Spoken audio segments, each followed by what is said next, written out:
Hi guys, welcome back to all of you I new video again. Guys आज के इस video में आप सीखेंगे ई के उच्चारण के सभी नियम। तो गाइज यदि आपने पिछले वीडियो यानी कि ए से लेकर डी तक आपने उच्चारण के नियम के बारे में नहीं पढ़ा है तो ऊपर आई बटन पर क्लिक करके आप उस वीडियो को देख सकते हैं। यदि आप इंग्लिश पढ़ना और लिखना घर बैठे बिल्कुल आसानी से सीखना चाहते हैं तो, और बिल्कुल बेसिक से। तो देखिए, सबसे पहले देखते हैं रूल नंबर 1। यदि किसी वर्ड में दो कॉन्सोनेंट के बीच में अगर ई आता है तो वहाँ पे आपको ई को सिंपली ए प्रोनाउंस करना है। फॉर एग्जाम्पल, जैसे कि यहाँ पे देखिए सेंट, तो यहाँ पे देखिए एस का हो जाएगा स और ई का हो जाएगा ए, क्योंकि ये दो कॉन्सोनेंट के बीच में आ रहा है। ई से पहले जो एस आया है वो भी कॉन्सोनेंट है और ई के बाद जो एन आया है वो भी कॉन्सोनेंट है, तो इसलिए हम यहाँ पे ई को ए प्रोनाउंस करेंगे। और यहाँ पे देखिए एन का हो जाएगा आधा न और डी का हो जाएगा ड, ये हो जाएगा सेंड। सेंड का मतलब होता है भेजना, ये एक वर्ब है। अब देखिए और कुछ एग्जांपल, गेट, गेट मतलब होता है पाना, वेट मतलब होता है गीला। तो यहाँ पे भी दो कॉन्सोनेंट के बीच में ई आ रहा है और यहाँ पे ई को हम ए प्रोनाउंस कर रहे हैं। नेक्स्ट है नेक्स्ट, नेक्स्ट का मतलब होता है अगला। फेच, फेच मतलब होता है लाना। तो आप देख रहे हैं कि इन सभी वर्ड में ई जो है दो कॉन्सोनेंट के बीच में आ रहा है। गाइज नेक्स्ट रूल है, रूल नंबर 2 है, यदि किसी वर्ड में ई के बाद अगर कॉन्सोनेंट प्लस ई हो तो वहाँ पे ई को आपको ई प्रोनाउंस करना है बड़ी ई की मात्रा में, यानी कि जोर देकर प्रोनाउंस करना है। जैसे कि एग्जांपल देखिए सीड, सीड में आप देख रहे हैं कि सबसे पहले क्या आया है, ई आया है और ई के बाद क्या आया है, डी। डी क्या है, ये कॉन्सोनेंट है और उसके बाद ई आया है। तो जो ई आया है पहले, बीच में जो ई है उसको हम ई प्रोनाउंस करेंगे। देखिए यहाँ पे सी का हो जाएगा स, ई का हो जाएगा ई, क्यों, क्योंकि ये इसके बाद क्या आ रहा है, कॉन्सोनेंट प्लस ई आ रहा है रूल के अकॉर्डिंग। तो ये डी का हो जाएगा यहाँ पे ड और ई साइलेंट है। किसी भी वर्ड के अंत में अगर ई आता है तो वहाँ पे ई साइलेंट रहता है, मतलब कि हम ई को प्रोनाउंस नहीं करते हैं। तो ये हो जाएगा सीड, सीड मतलब होता है सौंपना। नेक्स्ट है कंसीड, कंसीड मतलब होता है मान लेना। कंप्लीट, कंप्लीट मतलब होता है पूरा करना। इसमें भी देखिए ई के बाद कॉन्सोनेंट प्लस ई आ रहा है, इसमें भी देखिए ई के बाद कॉन्सोनेंट प्लस ई आ रहा है और ये ज़्यादातर वर्ड के लास्ट में आता है। लास्ट में आप देखेंगे कि ई आएगा, उसके बाद कॉन्सोनेंट आएगा, फिर लास्ट में ई आएगा। मीट, मीट मतलब होता है बांट देना। सीन, सीन मतलब होता है घटना स्थल। अब देखिए यहाँ पे जो मीट है एम ई टी ई है, एक होता है meet M double E T, उसका मतलब होता है मिलना, वो क्या होता है, वो एक वर्ब होता है। चलिए अब देखते हैं नेक्स्ट रूल। नेक्स्ट रूल है, रूल नंबर 3 है, यदि किसी वर्ड में दो कॉन्सोनेंट के बीच में अगर ई आर एक साथ आता है तो वहाँ पे ई जो है, ई को हम अ प्रोनाउंस करते हैं और आर है जो वो साइलेंट रहता है, यानी कि आर को आपको प्रोनाउंस नहीं करना है। या फिर आप चाहे तो आर को आधा र के साउंड में प्रोनाउंस कर सकते हैं। जैसे कि देखिए एग्जांपल है यहाँ पे हर्ब, हर्ब में आप यहाँ पे बीच में आप देख रहे हैं कि दो कॉन्सोनेंट के बीच में है, यानी कि ई आर से पहले जो एच है वो भी कॉन्सोनेंट है और ई आर के बाद जो बी है वो भी कॉन्सोनेंट है। तो यहाँ पे देखिए एच का हो जाएगा ह और ई आर का हो जाएगा अ। और यहाँ पे देखिए आप चाहे तो आर को आधा र के साउंड में प्रोनाउंस कर सकते हैं या फिर आप इसको साइलेंट भी रख सकते हैं, दोनों तरह से इसका प्रोनाउंसिएशन बिल्कुल करेक्ट होगा। बी का हो जाएगा ब, ये हो जाएगा हर्ब, हर्ब मतलब होता है जड़ी बूटी।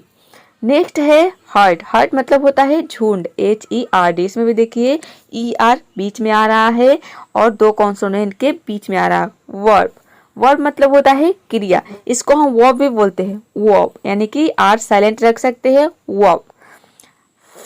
फर्टाइल, ये फर्टाइल नहीं होता है, यानी कि आर साइलेंट रखते हैं, फर्टाइल नहीं होता है, ये होता है फर्टाइल, फर्टाइल मतलब होता है उपजाऊ। नेक्स्ट है नर्वस, नर्वस मतलब होता है घबराहट, इसको नर्वस नहीं बोलते हैं, यानी कि आर को प्रोनाउंस नहीं करते हैं, हल्का प्रोनाउंस करते हैं या फिर साइलेंट रख सकते हैं। नर्वस, नर्वस मतलब होता है घबराहट। रूल नंबर 4 है, यदि किसी वर्ड के शुरू में अगर ई आता है तो वहाँ पे ई को आप तो या ए प्रोनाउंस करते हैं या फिर ई प्रोनाउंस करते हैं। तो आपको कैसे पता चलेगा कि कब हम यदि किसी वर्ड के शुरू में अगर ई आता है तो कब इसको ए प्रोनाउंस करना है, कब इसको ई प्रोनाउंस करना है। तो ये पता चलेगा आपको प्रैक्टिस से, यानी कि जैसे जैसे आप प्रैक्टिस करेंगे, रीडिंग करेंगे, वर्ड को प्रोनाउंस करेंगे तो अपने आप पता चल जाएगा कि कहाँ पे हम ए प्रोनाउंस करते हैं और कहाँ पे ई प्रोनाउंस करते हैं ई को। बस आपको ध्यान रखना है कि किसी भी वर्ड के शुरू में अगर ई आता है तो या तो आप वहाँ पे ई को ए प्रोनाउंस किया जाएगा या फिर ई प्रोनाउंस किया जाएगा। आपको कंफ्यूज नहीं होना है। जैसे कि देखिए यहाँ पे है एम्पटी, तो एम्पटी में जो है ई को हम ए प्रोनाउंस करते हैं। यहाँ पे ई का ए हो जाएगा, एम का आधा म, पी का आधा प होगा और टी का हो जाएगा टी, टी वाई का हो जाएगा टी। ये हो जाएगा एम्पटी। एम्पटी मतलब होता है खाली। नेक्स्ट है एंड। एंड मतलब होता है अंत या फिर समाप्ति।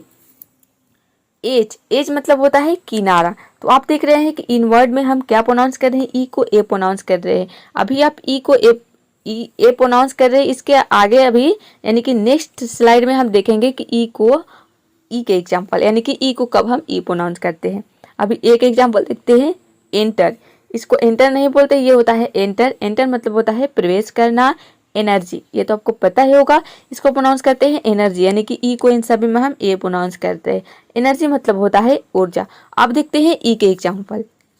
तो गाइज आपने ई के जो ए कब प्रोनाउंस करती है तो आपने समझ लिया, यानी कि इसका एग्जांपल आपने देख लिया। अब देखते हैं कि ई को हम ई किस वर्ड में प्रोनाउंस करते हैं। जैसे कि देखिए इवन, इवन में ई को हम ई प्रोनाउंस करते हैं। यहाँ पे ई का हो जाएगा ई, वी का हो जाएगा वो, ई का हो जाएगा अ, एन का हो जाएगा न, ये हो जाएगा इवन। इवन मतलब होता है वी या फिर क्यों। नेक्स्ट है इंजॉय। अब देखिए यहाँ पे इंजॉय में ई होगा, ये गलती से आई हो गया है, यहाँ पे ई होगा इंजॉय। इंजॉय मतलब होता है आनंद। एग्जैक्ट, एग्जैक्ट मतलब होता है सही, एग्जैक्ट। तो देखिए यहाँ पे सभी में हम क्या प्रोनाउंस कर रहे हैं, ई को ई प्रोनाउंस कर रहे हैं। अब देखते हैं और कुछ एग्जाम्पल जैसे कि देखिए यहाँ पे है एग्जाम्पल। एग्जाम्पल मतलब होता है उदाहरण। एक्सेप्ट, एक्सेप्ट मतलब होता है के सिवाय। ये एक्सेप्ट नहीं होता है, ये होता है एक्सेप्ट। इसका मतलब होता है के सिवाय। तो आपने ई के एग्जाम्पल भी समझ लिए। तो आप जैसे जैसे रीडिंग करेंगे, वर्डों को प्रोनाउंस करेंगे, मीनिंग को याद करेंगे तो आपको समझ में आता जाएगा अपने आप कि कब हम ई को ई प्रोनाउंस करते हैं और कब ए प्रोनाउंस करते हैं, यदि वर्ड के शुरू में अगर ई आता है तो गाइज अब देखते हैं रूल नंबर 5। यदि किसी वर्ड में ई ए अगर एक साथ हो तो ई ए को हम ई प्रोनाउंस करेंगे। For example teach. टीच में आप देख रहे हैं कि ई ए एक साथ आ रहा है। यहाँ पे देखिए टी का हो जाएगा ट, ई ए का हो जाएगा ई, सी एच का हो जाएगा ट, ये हो जाएगा टीच। टीच मतलब होता है पढ़ाना। उसी तरह से है टी, टी मतलब होता है चाय, पी मतलब होता है मटर, सी मतलब होता है समुद्र, नीट, नीट का मतलब होता है स्वच्छ, मीट, मीट मतलब होता है मांस, रीड मतलब होता है पढ़ना। तो इन सभी वर्ड में आप देख रहे हैं कि ई ए एक साथ आ रहा है और ई ए को हम क्या प्रोनाउंस कर रहे हैं, बड़ी ई की मात्रा में, यानी कि जोर देकर इसको प्रोनाउंस करना है ई। इसके अलावा किसी भी वर्ड में ई ए अगर एक साथ आता है तो वहाँ पे इन दोनों को मिलाकर सिंपली ई प्रोनाउंस करना है। रूल नंबर 6 है, यदि किसी वर्ड में ई ए के बाद अगर आर हो तो वहाँ पे ई ए को आपको ईयर प्रोनाउंस करना है। For example near. नियर में आप देख रहे हैं कि ई ए के बाद आर आ रहा है। यहाँ पे देखिए एन का हो जाएगा न, ई ए का हो जाएगा ईयर, आर का हो जाएगा आधा र, और इसके बाद जो आर आएगा उसको आधा र के सामने प्रोनाउंस करना है, या फिर आप चाहे तो आर को साइलेंट रख सकते हैं। नियर, नियर मतलब होता है पास में या फिर समीप। नेक्स्ट एग्जाम्पल है क्लियर। क्लियर मतलब होता है स्पष्ट। क्लियर यानी कि इसको पूरा र प्रोनाउंस नहीं करना है, आपका प्रोनाउंसिएशन जो है वो रॉन्ग हो जाएगा, यानी कि गलत हो जाएगा। क्लियर, या फिर आप आर को साइलेंट रखें। क्लियर, क्लियर मतलब होता है स्पष्ट। फियर, फियर मतलब होता है डर या फिर डरना, यानी कि इसको हम दो तरह से यूज करते हैं, एक नाउन के रूप में, दूसरा वर्ब के रूप में। नाउन के रूप में इसका मतलब हो गया डर और वर्ब के रूप में इसका मतलब हो गया डरना। वर्ब में किसी भी वर्ब में आप देखेंगे कि अंत में ना रहेगा, जैसे कि खाना, पीना, सोना, तो इन सभी में आप देख रहे हैं ना आ रहा है। नेक्स्ट एग्जाम्पल है बियर। बियर मतलब होता है भालू या फिर सहन करना, यानी कि बियर का मतलब भालू भी होता है और इसका मतलब सहन करना भी होता है। हियर, हियर मतलब होता है सुनना। तो आप देख रहे हैं कि इन सभी वर्ड में ई ए के बाद आर आ रहा है और यहाँ पे ई ए को हम ईयर प्रोनाउंस कर रहे हैं। इसके अलावा किसी भी वर्ड में अगर ई ए के बाद आर आता है तो वहाँ पे आपको ई ए को ईयर प्रोनाउंस करना है। नेक्स्ट रूल है, रूल नंबर 7 है, कुछ शब्दों में ई ए का उच्चारण ए होता है और कहीं कहीं पे इसका उच्चारण अ होता है। ये बहुत कॉमन वर्ड्स होते हैं, आप इन वर्ड्स को याद कर सकते हैं। जैसे कि है देखिए यहाँ पे जेलस, आप कोई भी वर्ड को प्रोनाउंस करें तो उसमें कंफ्यूज ना हो, यानी कि मैंने आपको बता दिया कि ई अगर एक साथ आता है तो ई प्रोनाउंस करते हैं। अगर मान लीजिए जेलस आ गया तो यहाँ पे आप सोचेंगे कि यहाँ पे तो ई ए को हम ए प्रोनाउंस कर रहे हैं और मैंने बताया था, यानी कि मैम ने बताया था कि यहाँ पे ई ए को ई प्रोनाउंस करेंगे क्योंकि यहाँ पे ई ए एक साथ आ रहा है। तो आप कंफ्यूज ना हो, ये बहुत कॉमन वर्ड होते हैं जहाँ पे ए प्रोनाउंस करते हैं और कहीं पे अ प्रोनाउंस करते हैं। आप इन वर्ड्स को याद कर सकते हैं। जैसे कि है जेलस, यहाँ पे देखिए जे का हो जाएगा ज, ई ए का होगा ए, एल का हो जाएगा ल, ओ का होगा अ और एस यू एस का हो जाएगा स। तो यहाँ पे सब मिलाकर क्या हो जाएगा जेलस। जेलस मतलब होता है ईर्ष्या। हेल्थ, इसमें भी देखिए ए प्रोनाउंस करें, हेल्थ मतलब होता है स्वास्थ्य, हेवन मतलब होता है स्वर्ग। लर्न, अब देखिए यहाँ पे लर्न में हम ई ए को अ प्रोनाउंस कर रहे हैं तभी इसका प्रोनाउंसिएशन हो रहा है लर्न। लर्न मतलब होता है सीखना। अर्न, अर्न मतलब होता है कमाना।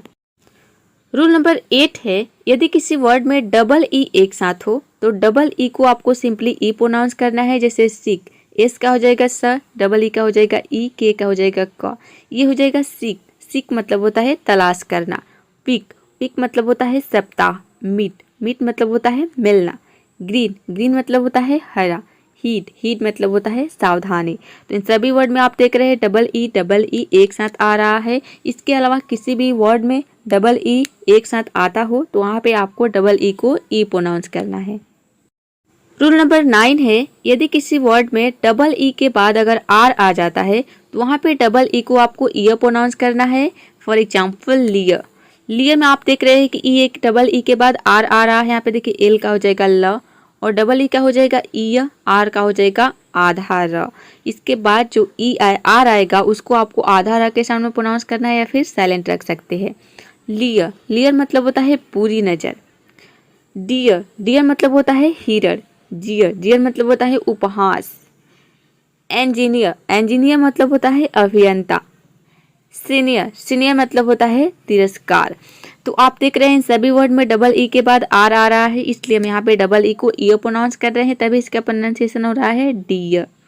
आप चाहे तो आर को साइलेंट रख सकते हैं, आपका प्रोनाउंसिएशन करेक्ट होगा, या फिर आर को आप प्रोनाउंस करें तो आधा र के साउंड में प्रोनाउंस करें। अब देखिए यहाँ पे कोस्ट में आर इसीलिए दिया है, जब आप गूगल में सर्च करेंगे कोई भी वर्ड अगर उसमें आर प्रोनाउंस किया जा रहा है तो इस तरह से कोस्ट में आप देखेंगे यदि लास्ट में आर आता हो किसी भी वर्ड में तो इसका मतलब है कोस्ट में का कि आप आर को यानी कि अवॉइड भी कर सकते हैं, यानी कि ये कंपल्सरी नहीं है कि आपको प्रोनाउंस ही करना है, और प्रोनाउंस करना भी है तो आधा र यानी कि पूरा र प्रोनाउंस नहीं करना है।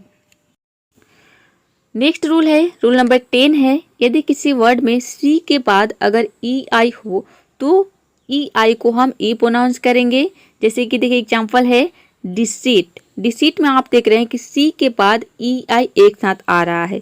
यहाँ पे देखिए डी का हो जाएगा ड, ई का होगा ई, सी का हो जाएगा स और ई आई का हो जाएगा ई, टी का हो जाएगा ट, ये हो जाएगा डिसीट। डिसीट का मतलब होता है छल।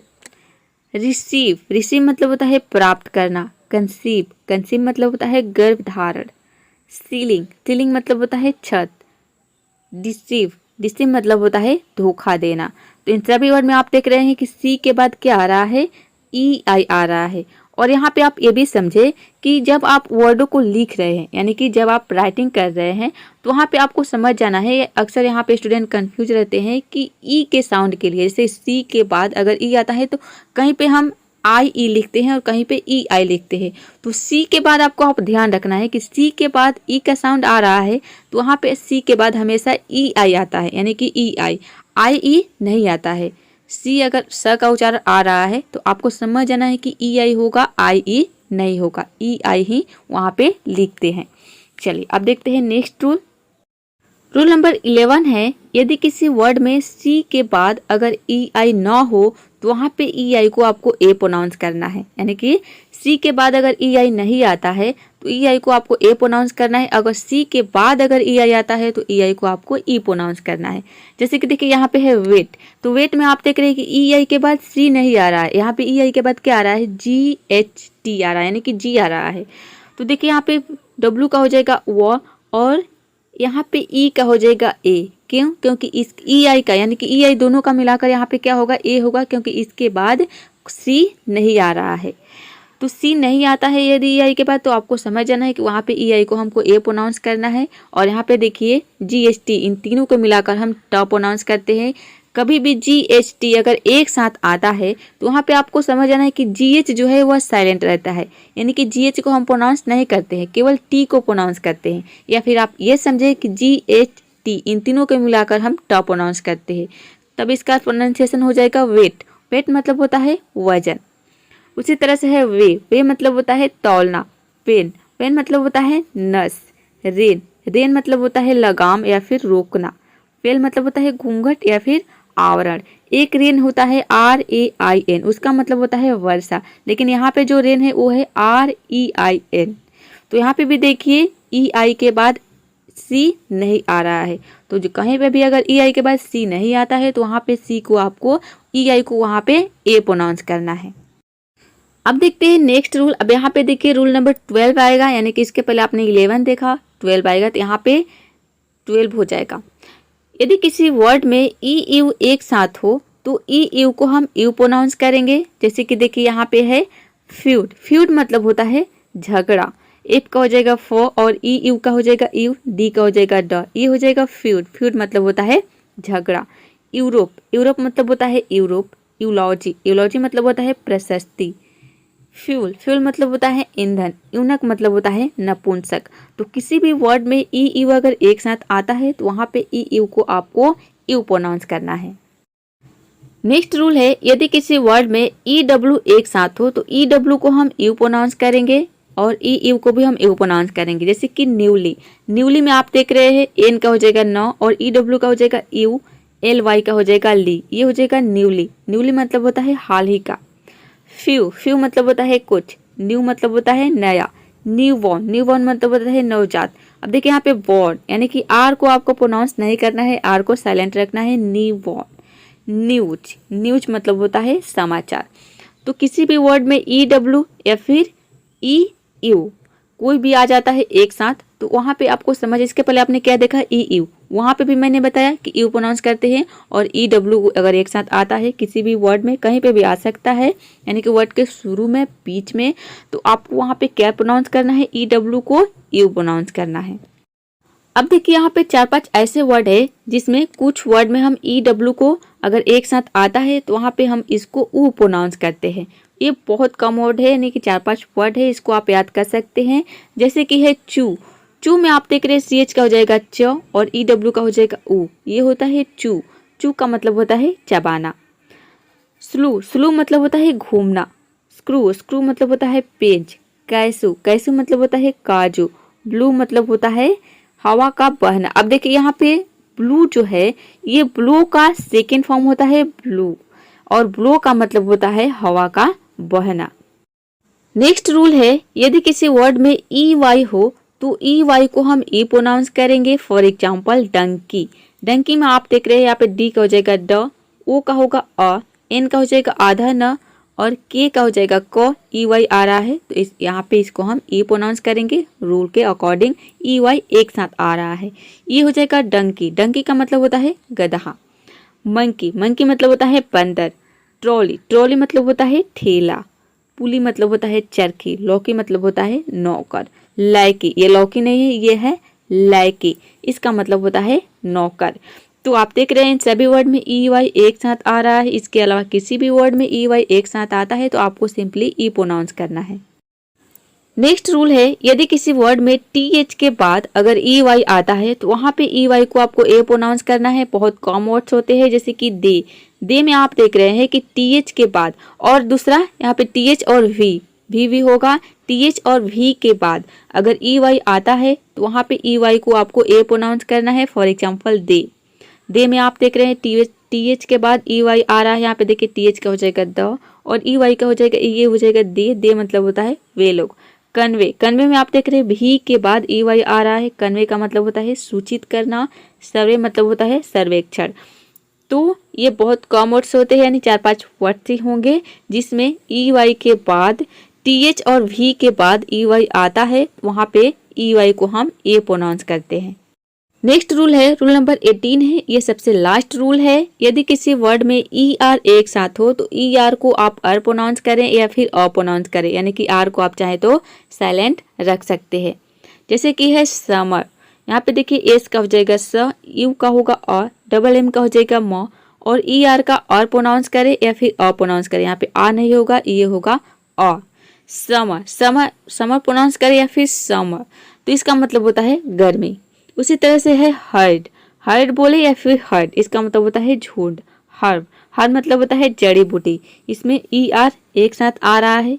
किसी भी वर्ड में ER एक साथ आता है तो वहाँ पे हम अर प्रोनाउंस करते हैं या फिर अ प्रोनाउंस करते हैं।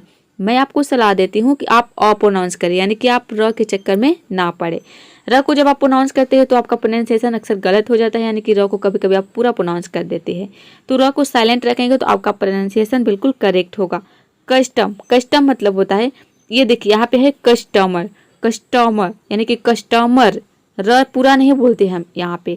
कस्टमर, कस्टमर मतलब होता है ग्राहक। उसी तरह से है वर्ब, वर्ब में भी हम र को प्रोनाउंस नहीं करते हैं। वर्ब, वर्ब मतलब होता है क्रिया।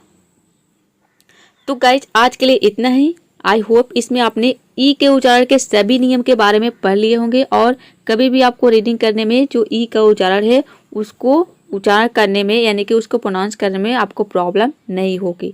तो ये वीडियो कैसा लगा कमेंट बॉक्स में जरूर बताइएगा और वीडियो को लाइक शेयर, चैनल को सब्सक्राइब करना बिल्कुल मत भूलिएगा। तो मिलते हैं नेक्स्ट वीडियो में फिर किसी और नए टॉपिक के साथ।